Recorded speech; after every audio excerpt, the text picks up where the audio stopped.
Hello and welcome to the show. Today I'd like us to look at product market fit. It's a really important topic or a really important thing because that's the whole point of being in business and that's the whole point of sales.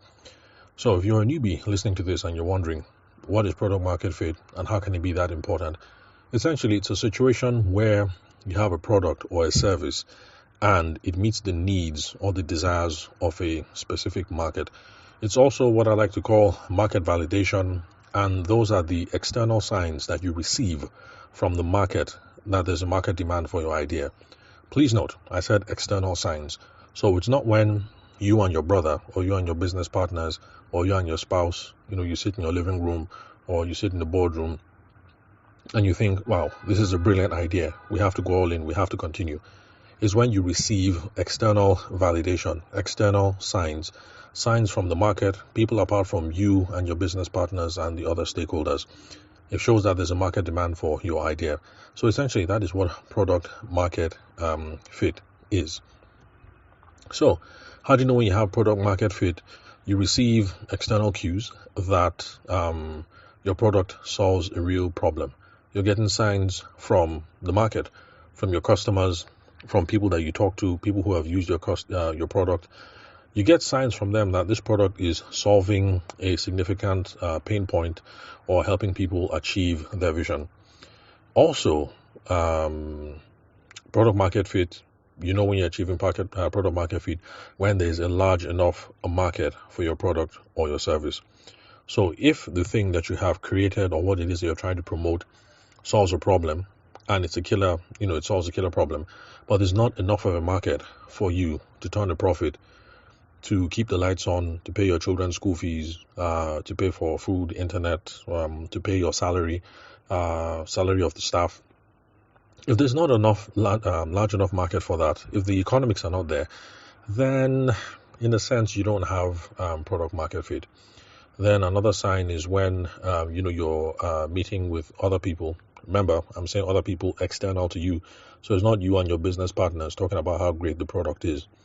So other people telling you that the features that you have, your pricing, your everything, it meets their expectations or it meets their preferences. So bottom line, when you have product market fit is when the market, other people outside, your customers, your clients, they're giving you signals, they're giving you signs. Whether it's from the money that they pay or for the conversations that you have, everybody's giving you signs that what you do delivers a clear value and it delivers a clear benefit to the customers. And so because of that, it justifies the cost. Now, why is product market fit important? And the answer is simple. Without product market fit, without market validation, the product cannot sustain itself. I hope it's obvious to you guys, but just in case there's someone listening and it's not obvious to them, if the market is not giving a sign that this thing is valuable, if people do not demand it, if people do not think it meets a need, if people do not think that the price is justified, then the product is not going to sustain itself. Now, I've mentioned before that my old man was a journalist. My mom also started in television production. Well, actually, she started in theater arts through to television production, and then later on to marketing communications. Now, back when we were kids, there was this thing that hit the market in the 80s, and it was there was VHS and there was Betamax. Now, for those of you who are millennial or you grew up in the digital era, you might not know what that is. And those are just old technologies, basically, where people would use to... that's how we used to watch movies, basically. It was a huge cartridge-like thing. Should I say cartridge? Okay, let me say cartridge. Now, if you don't know what the cartridge is, just think... Okay, let me just stop there. If you don't know what the cartridge is, then... that's if you were born in the 2000s or whatever, and you have no idea what a cartridge is, just Google and have a look because it's hard for me to describe. So there were cartridges, analog technology that we used to watch movies. Now there were two rival standards at the time. There was VHS. I don't know what VHS is, and there was Betamax. Now, because I grew up in a media household, I knew that technically speaking, the Betamax was the superior product because my father said it was a superior product. My mother agreed it was a superior product. My family friends, Engineer Manson, lots of people, everybody in that whole space agreed that it was a superior product. But the reason why the Betamax is not here today, and the reason why VHS dominated for several decades, was because VHS was able to find product market fit. Betamax was not able to find product market fit. So in other words, you don't have product market fit. The product is going to die. Your business idea is going to die. So that is why product market fit is important. And that's the whole point of why we're in business in the first place and why sales and marketing is important in the first place. It's the goal to help us achieve, or rather, it's a tool to help us achieve product market fit. Another reason why product market fit is important is because it helps with customer acquisition. It helps with customer retention. When there is demand for this thing, your product or service, or when it resonates with people in the market, it builds a sort of momentum that builds on itself and gathers in itself, and it helps to get other clients on board. So, when Steve Jobs started with that whole iPhone, 1,000 songs in your pocket, if it didn't resonate with anyone, if people didn't like it, selling it would have been hard. But it resonated with a bunch of folks for different reasons. And the more that people like it, the more product market fit that you get, the more people pile on. And now it's just one of those iconic products. So the more product market fit that you have, the easier it's going to be to sell to other people and to keep the customers that you currently have. And then, of course, product market fit makes your business more profitable, because when people find value in the product or the service that you have, then most likely they're going to pay the price that you tag on it, even if it's a premium price. And that's how it helps profitability. If you're able to charge premium prices, it increases your profitability. If you can't charge premium prices, but you have momentum in gathering lots of clients, then you're still getting more profitable because you're getting more people to come in through the door to buy what it is that you have, and then you might be making more profit based on turnover. And then also it helps attract investors to support the business when you have product market fit. So if you have the product market fit, people are buying, then of course investors might not mind throwing money behind it. Of course, product market fit isn't always measured in terms of Naira and Kobo. For those of you who are starting fintechs, because it looks like every single Nigerian young man or girl is doing a fintech now, running around for investors. So if you're coming up with a tech idea or a fintech, then product market fit is going to be determined, at least in the early days anyway, by how much traction or adoption you're getting. How many people look at it? Of the people that look at it, how many people sign up? For the people that sign up, how many people keep coming back? For the people that keep coming back, how many people use you for 2 months, 3 months, 5 months, 6 months? You get the whole picture. That is what gets investors all aroused so that they can throw more money behind your enterprise. So all in all, product market fit, really, really important. Now, this is an ongoing process because needs and preferences and trends and things like that change over time. Remember what I said about Betamax and VHS. Today it's 2023 and Betamax and VHS are no more. They are not in the market.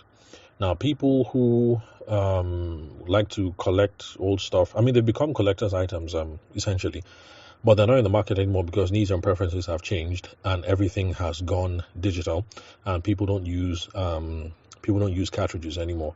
In fact, even in the gaming space, because folks still used to use cartridges for games. Back when I was in uni, all these game heads, gamers, they would still play Mortal Kombat and things like that.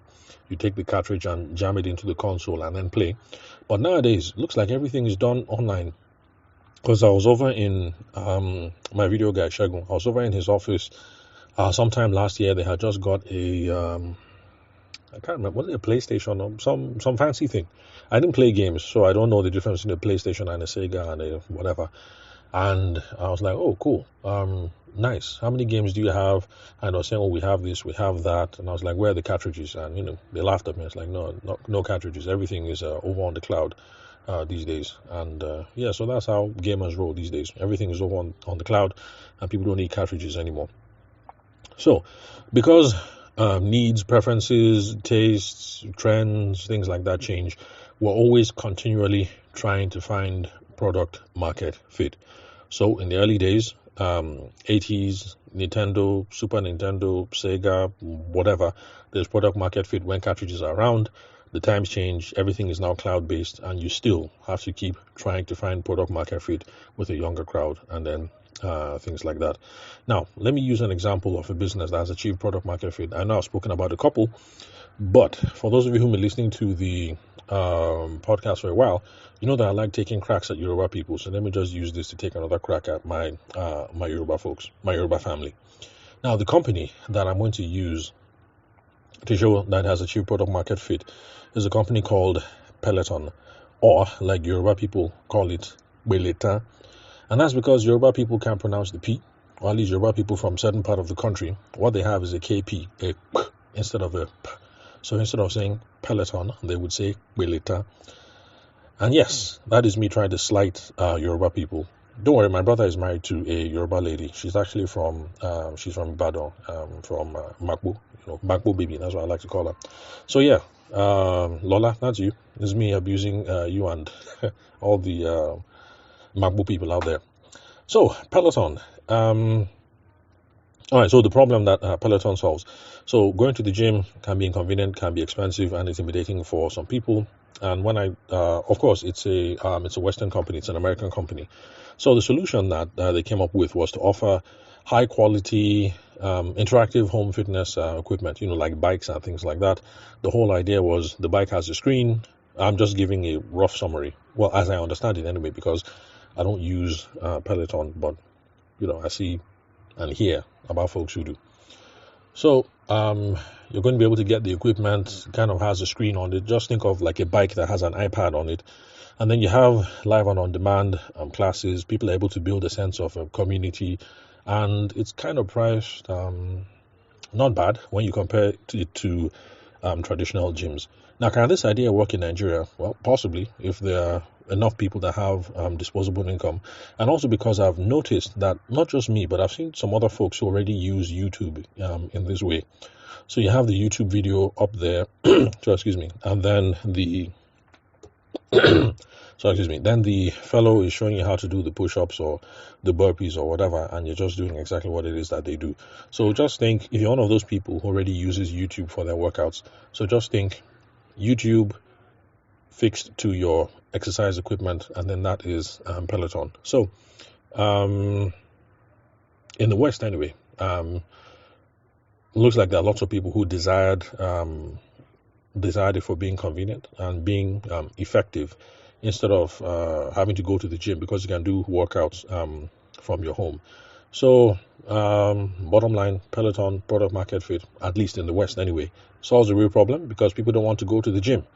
Also, there's some flexibility. You can go whenever you want. Gyms are open from 8 and close, roughly 10. Well, while I was in Scotland, I only knew of one gym that was 24 hours. Let's see what else. Okay, accessibility. You don't have to drive anywhere.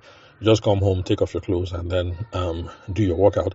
Except if you're flabby like I am and you don't want your wife to see huge amounts of fat, flopping all over the place, then you only do your workouts when wifey and kids are not home. Then let's see what else. Well, yeah, more importantly, a large enough market, because there are lots of health conscious individuals in the West with disposable income and who have the time, and so it works.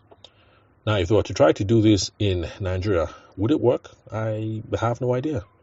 So if you're a Nigerian and you use Peloton for your workouts, please connect with me. Let me know. Perhaps it's already a success in Nigeria, but maybe it's an elitist thing or an underground thing, or both. So just let me know if it's working out here.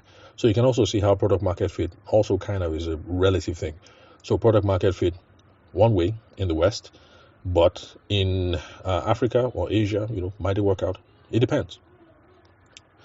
So so that's what product market fit is. That's what it is essentially. Let me see. Okay, all the examples I've spoken about so far have been foreign companies, so let me try and bring it home. especially with some of the stuff that we've been seeing in the press for a number of years now. Konga and Jumia. Do we think that they have achieved product market fit? Konga and Jumia, they're in the online retail space. Do they solve a real problem? Or is online shopping a problem? Does online shopping solve a problem for Nigerians? Is there a large enough market for people who are interested in shopping online? And do Nigerians think that online shopping delivers value? So those are the questions that one has to address when we're trying to figure out if Konga and Jumia and other Nigerian companies that are in the online retail space, whether they have achieved product market fit.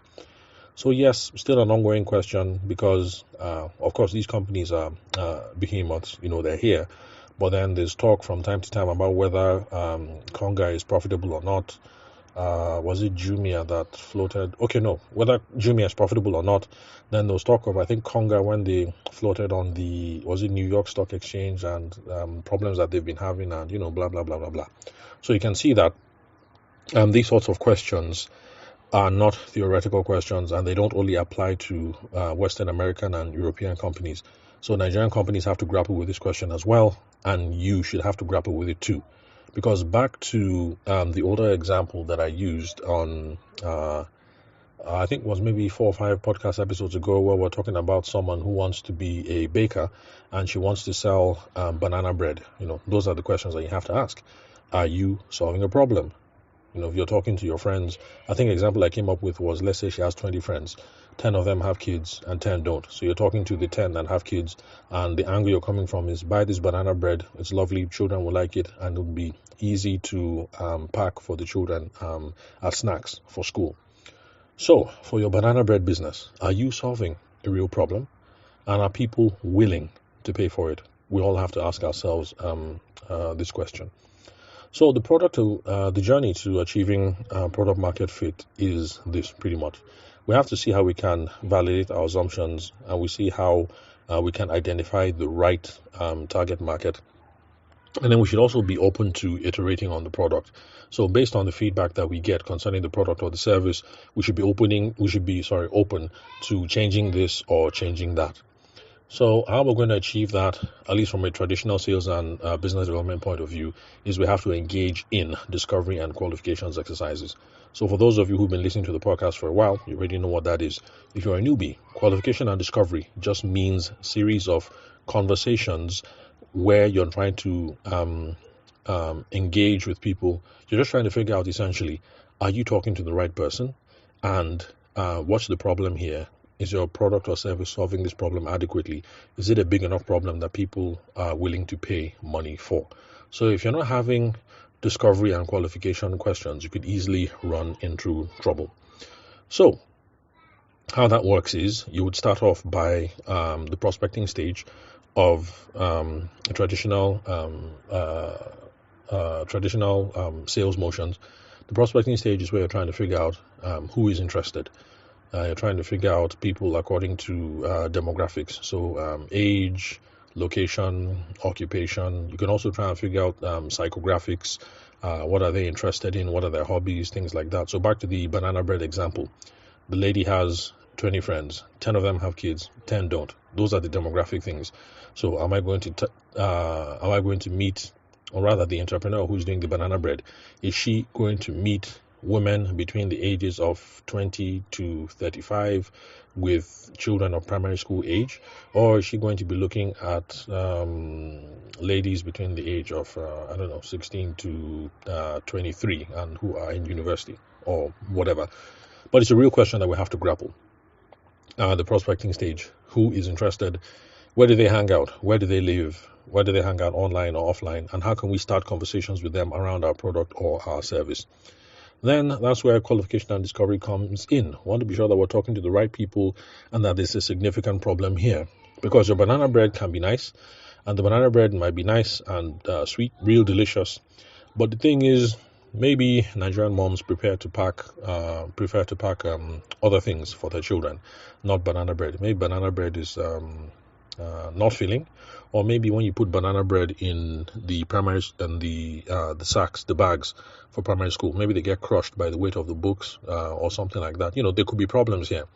So you could start off talking to moms with kids, and then maybe end up finding out that it's actually young women in university who want a chic looking snack, who might end up being the ideal customer or ideal client that you're looking for. So that's essentially what qualification and discovery is about. Well, and then of course, are people willing to pay for the product or service? Then, after we have all these conversations around the product, the people, the problem, we also have to get to the stage where we make a proposal or a presentation or a pitch or an offer of some sort. This is where you give people something that they can either say yes to or they can say no to. Because a lot of people come and they say, hey, you know what, I'm going to be in business. I want to start selling cars, or I want to start selling cement blocks. I want to start doing this. I want to start doing that. And people just show up, have the conversation, and then they leave. And, the other person that they're talking to say, oh, I like you. You've always been very entrepreneurial. God bless you. May your business succeed. And then you leave. But that's not what you're looking for. You're trying to see if the person is interested in said cars or cement blocks, or if the person can refer you to someone else who does. You always have to put a proposal, a presentation, or pitch before the person. Let the person say yes or no to what it is that you have on ground. Because lots of people will say no, that's just normal. But for the people that say yes, that gives you traction and takes you one step further to building a viable business. And then, of course, the next stage after that is to close. That's where you get them to take the next step. Payment, deposit, delivery, things like that. And then, of course, like I said, product market fit is not a one-time event. It's always happening. So we have to gather feedback during the whole process, and we have to repeat. And that's the reason why the gamers, the gaming companies, that's the reason why they're still alive today, because they're constantly doing the whole thing. So right now it's consoles and cloud-based. Who knows how technology is going to change in the future and how they will have to adapt, but they're constantly getting feedback. Because like I heard on the podcast, that even though consoles are big in the West, that's in Europe and in America, it turns out that it looks like in Africa and in Asia, there's a gaming community that is mobile gaming community, because I guess the gear is expensive. Buying all the stuff you need is expensive. So people already have expensive phones with super processors that can cope anyway. So that's a conversation that is going on right now in the gaming space. Like, yeah, you're making money from the Super Nintendo and all the other stuff in America and in Europe. But for Africa, for Nigeria, for Ghana, for South Africa, for Asian countries, might it make sense to have alternatives that are available over the mobile phone and see whether you can grow that market? So it's an ongoing conversation. So get feedback and repeat. So you keep doing this, and through this process, you're going to get a sense of whether you have product market fit or not. Okay, well, this is 23 minutes. And basically, I guess what I was going to say next was that you don't have to do this thing face to face like I recommend. For those of you who are keyboard warriors, you like doing everything over the keyboard, you can still go through the same process by sending out surveys, by sending out interviews, doing your A/B testing, especially if it's software related. Release one version like this, change this feature, change this, the way something looks, change that, and then you see how that affects people buy or people using it, things like that. And you have your metrics that you're tracking, engagement, that's if it's web-based, how many people are using, how many people are running away, retention, how many people are staying behind, blah, blah, blah, all that stuff. So yeah, I'm old school. I'm not tech savvy.